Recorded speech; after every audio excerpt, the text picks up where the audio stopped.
should have been a joyous week for the royal family, but news of Kate's pregnancy was very quickly overshadowed by her hospitalization for morning sickness, a prank call that duped two of her nurses, and then the suspected suicide of one of those nurses. This morning, the boss of the two Australian DJs behind this prank is now speaking out, and ABC's Jeffrey Kofman is in London on the story. Jeffrey, good morning to you, sir.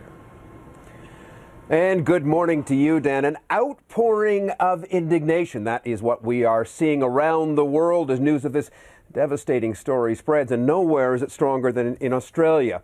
All of it focused on the two radio presenters behind the hoax call. This is 9 News. Sydney radio station Today FM is tonight at the centre of a firestorm. Amidst an outpouring of anger, the radio hosts behind the prank have been taken off the air at Sydney's Today FM. But the company they work for refuses to fire them or condemn them. It's a bit early to be drawing conclusions from what is really a deeply tragic matter. I mean, our main concern is for the family.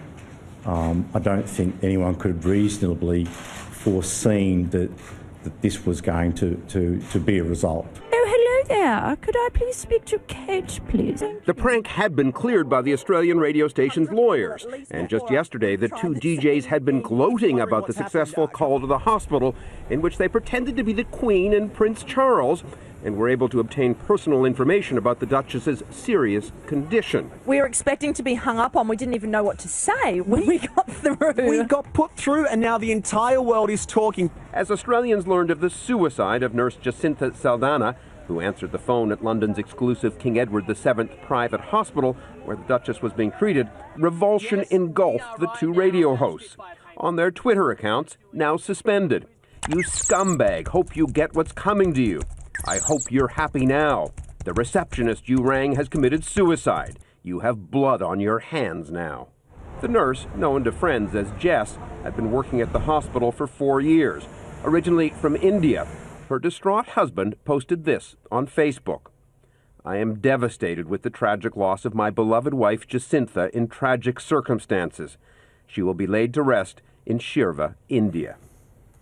The Sydney radio station, famous for the pranks and outrageousness, is now facing an advertising boycott as Australians lash out against the DJs. In an effort to preempt that, the full boycott, the owners have suspended all advertising on the station.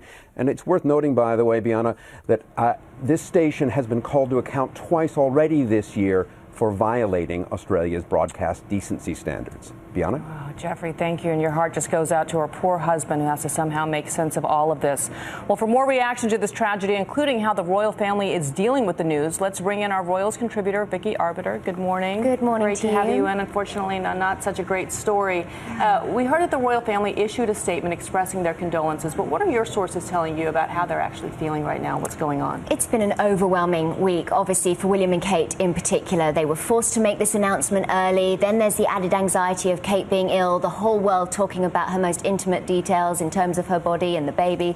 But then no one could have imagined a conclusion just like this. So the couple are obviously very distressed. William will be carrying a sense of responsibility. They were at the hospital. Was there something else that perhaps their royal protection officers could have done to control phone calls being handled in this way? So I don't think we'll be hearing anything else official, certainly from the couple, because it takes attention away from the family at a time when they need their privacy. But I think moving forward, it's going to be interesting to see how William handles the media. I'm curious about Kate's psychology in particular. After going through this mess and then also the controversy around the nude pictures that surfaced a couple of months ago, do you think she's finding being a royal tougher than she might have imagined?